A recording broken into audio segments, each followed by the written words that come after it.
Alrighty, I promised I'm not going to talk about banking today, and I'm going to hold true this time. Let's talk about this drone in the Black Sea, which is more controversial than it should be. The U.S. was flying a drone very close to Russian airspace. Now, apparently, everyone agrees that it was international airspace. So the U.S. technically did not violate Russian sovereignty. But the U.S. was flying a drone around, according to the Russians, with its transponder turned off, which pretty sure if you're flying an aircraft, you're supposed to have your transponder on so that other aircraft know that you're there and they can avoid you. This is like a safety issue. Even military aircraft, show up on the flight radar and they're identifiable and you know where they are at all times. So a drone, I don't see why it would be any different. And so the Ruskies, their military picks up, according to their side of the story, and I haven't heard the U.S. dispute this part, they pick up some aircraft or some flying object that doesn't, have a transponder turned on. They don't know what it is, and they fly to intercept it. Because even if it's not Russian airspace, they don't know. This could be some kind of suicide drone. Look at what Russia has been deploying against Ukraine. What's cheaper than a Patriot missile that costs, $10 million a piece? You could spend about, like 10 grand, which sounds expensive, even for what it is, but a lot cheaper than a missile. You can build a simple gas-powered drone.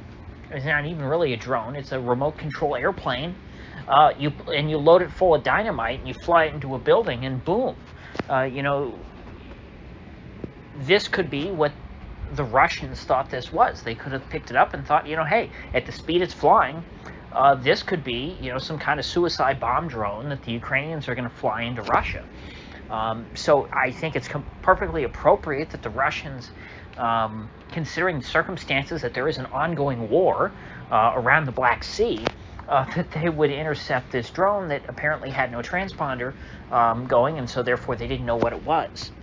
Now, Sean Hannity and Lindsey Graham are going viral because they are all irate about this, talking about how Biden is so weak because he let Russia shoot down our drone, and Lindsey Graham says in retaliation we need to start shooting Russian planes out of the sky, even though we are the ones who are overplaying in their sandbox. I don't think I need to make the obvious comparison, but what if the Ruskies were flying drones around the Gulf of Mexico near Florida's airspace, but not quite inside of Florida's airspace? Would people be, enraged if we Americans launched a couple of F-16s from MacDill and they intercepted this drone and even shot it down, which the Ruskies didn't technically do? So the Ruskies showed a little bit of restraint. What they did is they bumped the drone. And when they bumped it, they kind of knocked it out of the sky. But they didn't shoot it down, which I firmly believe that the Ruskies were doing the exact same thing, off of America's coast, certainly during a time of war. Like, imagine if there was a war going on between the U.S. and Cuba, and the Ruskies just decide to fly a drone, along, not in the Florida Straits, but around that area, maybe around the east coast of Florida, and the U.S. scrambled some jets from Fort Lauderdale to intercept them, and they shot down the Ruski drone. Would anyone think that that's a great international incident? Oh my gosh, what an offense against Russia we've committed?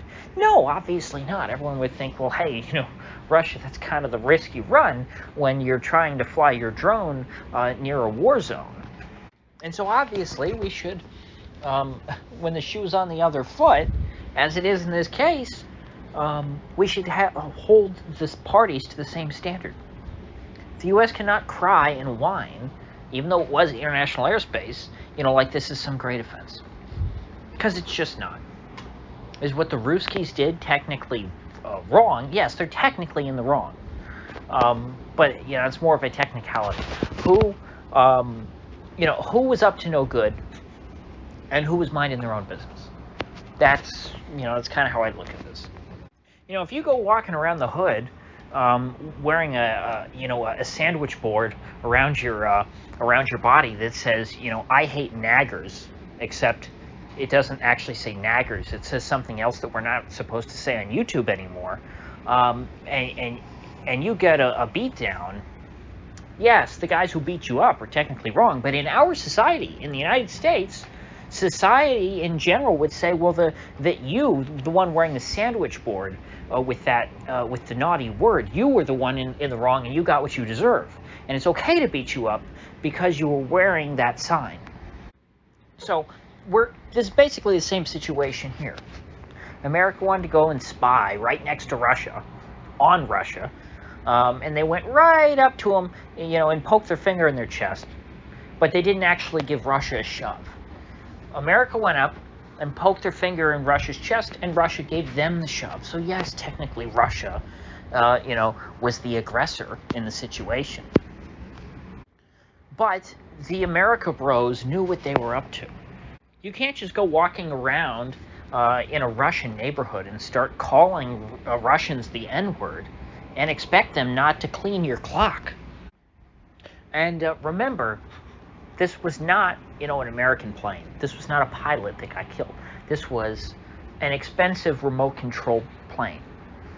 I mean, that's what it was. It was a big RC plane. It was a multi-million-dollar toy.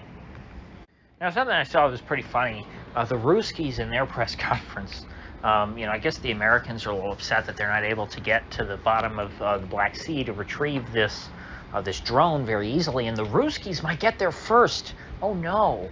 What if the Ruskies capture a Reaper drone? It's not like that's 25-year-old technology or anything.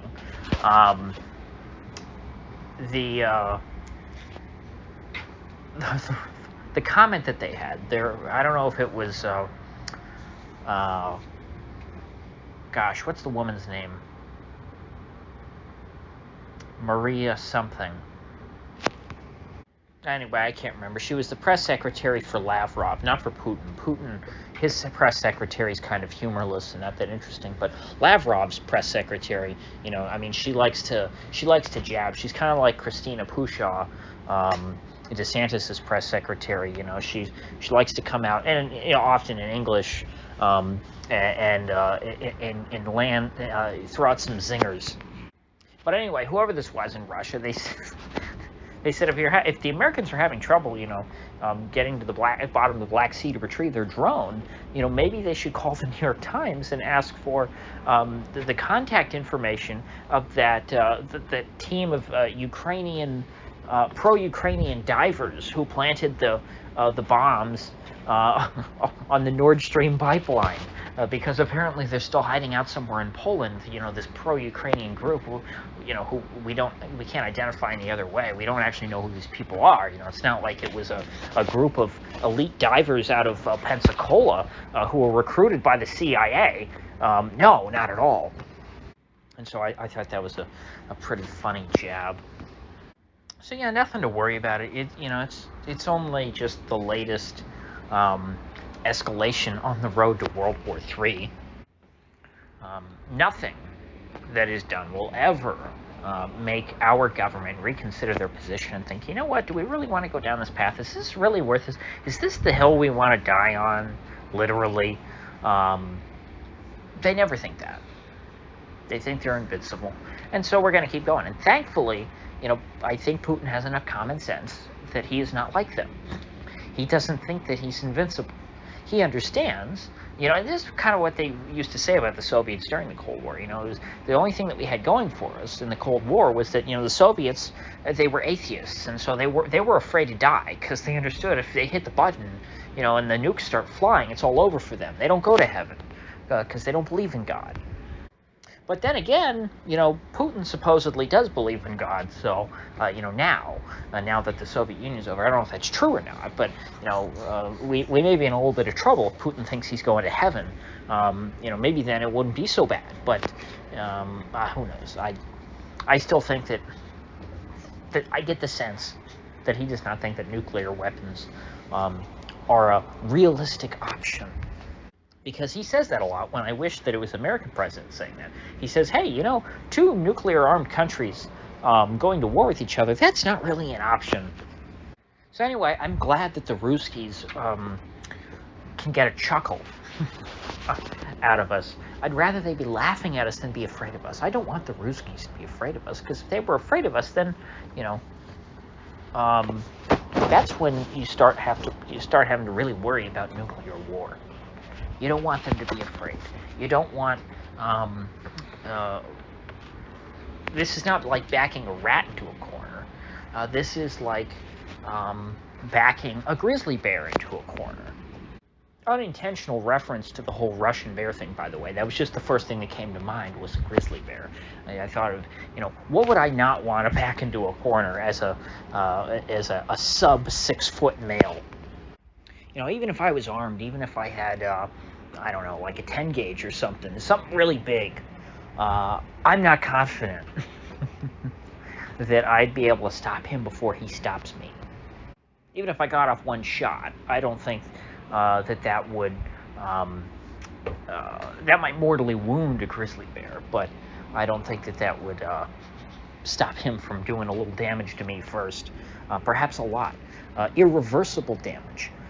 Perhaps he could mortally wound me as well. Perhaps he could kill me before he dies of his injuries. You see how this works in relation to nuclear war? Yes, perhaps we have enough bombs to completely annihilate Russian civilization and kill every last man, woman, and child in Russia. But could they not also do something just as bad, if not worse, to us in the meantime? Isn't that what mutually assured destruction means? Yes, these are all rhetorical questions. So with that said, I'll see you folks back here tomorrow.